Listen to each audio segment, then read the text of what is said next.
Oui, comme vous le savez, nous sommes dans notre rendez-vous quotidien, c'est-à-dire celui de parler du marché boursier. Donc aujourd'hui, nous allons nous concentrer essentiellement nous sommes toujours dans le domaine de la finance, nous allons nous concentrer sur la Société Générale Côte d'Ivoire, qui est une banque, parce que la Société Générale, en 2021, a été désignée meilleure banque et aussi meilleure banque d'investissement, c'est-à-dire meilleure SGI. Donc aujourd'hui, nous allons parler de la courbe de la Société Générale et aussi de l'état financier. Bonjour, mon nom c'est Amani Serge. Donc prêtez attention et suivez attentivement. Si vous pouvez prendre note, prenez. Et si vous avez des questions, n'oubliez pas de les poser toujours au bas de la vidéo. Suivez. Ok, donc veillons voir ensemble les résultats financiers de la Société Générale Côte d'Ivoire. Nous sommes toujours dans le secteur bancaire. Et ce résultat a été arrêté au 31 décembre 2020. Allons-y. C'est marqué la Société Générale Côte d'Ivoire, tableau d'activité et de résultats. Vous avez le tableau de compte de résultats. Donc, il y a toujours une comparaison de l'année écoulée par rapport à l'année 2020, c'est-à-dire 2019-2020. Vous avez produit bancaire 2019 et 2020 ici. Vous avez les valeurs et puis vous avez les pourcentages. Donc, si on prend les produits nets bancaires, vous avez une hausse par rapport à 2019. Frais généraux, vous voyez aussi le nombre. Je rappelle que ces valeurs sont en millions de francs CFA. Voilà. Donc, si on prend résultat brut d'exploitation, vous avez aussi une hausse.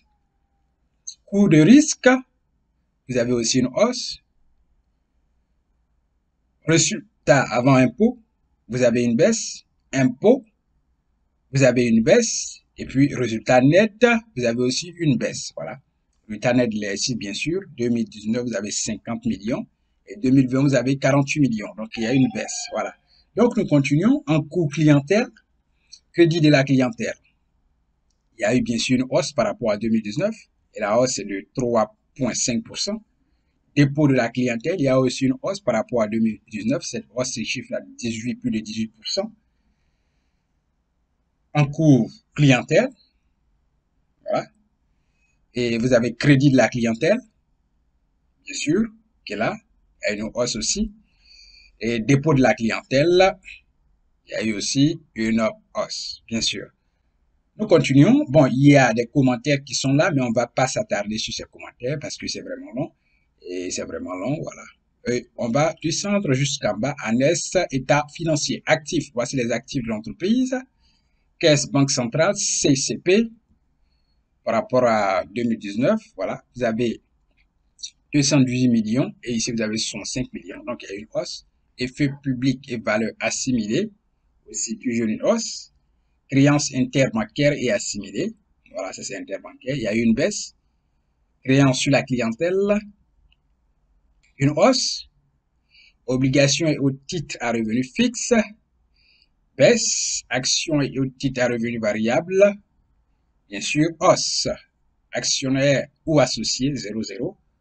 Autres actifs, il y a bien sûr une hausse. Compte de régularisation, baisse, hausse, participation et autres titres détenus à long terme.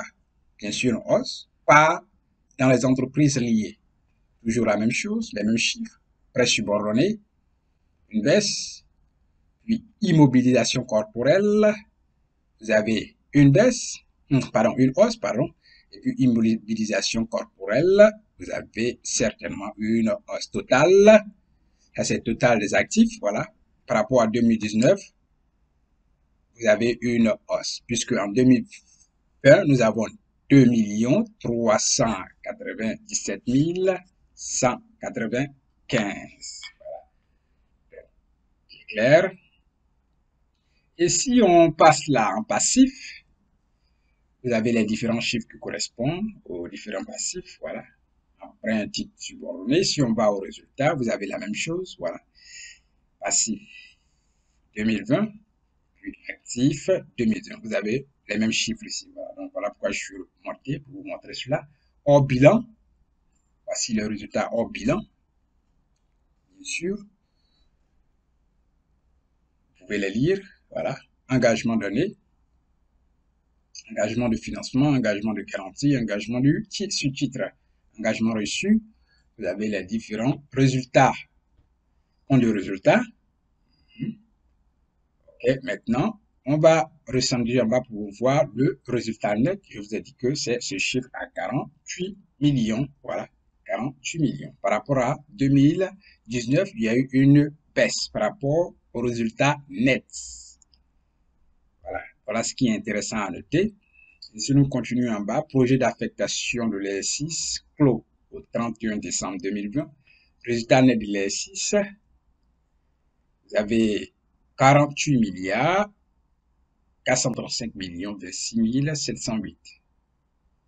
Puis report à nouveau, bénéfice à part repartir, 158 milliards 248 millions 102 413. Affectation, réserve spéciale 15% du réserve net de l'ESI, donc 15% de ce résultat-là reparti dans le réserve, dans la réserve spéciale.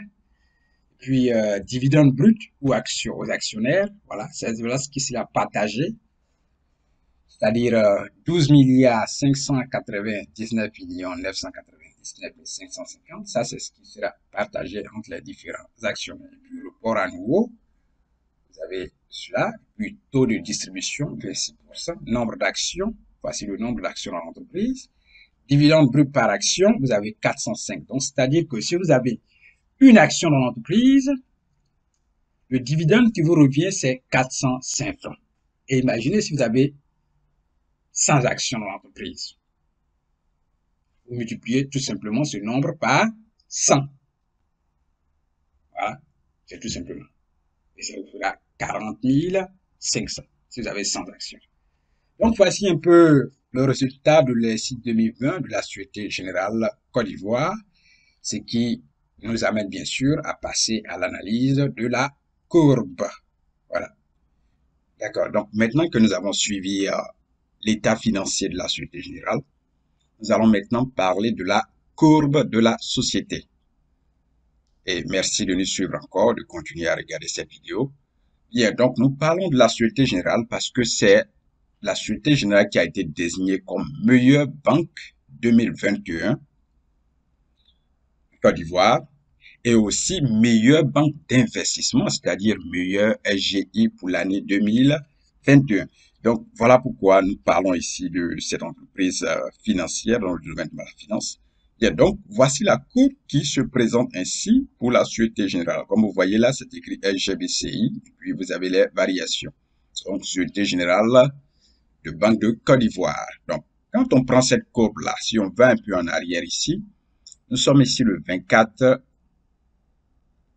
novembre 2020 et le coût est à 7387 comme vous voyez dans le point noir à droite dans la case. Bien, donc nous avançons et un peu plus après le plus a augmenté. Voilà, nous sommes ici le 1er décembre 2020, est parti à 8000 et quelques et après c'est descendu ici le 21 janvier 2021 à 7100 francs et quelques. Vous voyez là, donc il y a des baisses, il y a des hausses et des baisses. Donc, si on vient ici, qui est le 26 5e mois 2021, le coût est allé à 8915.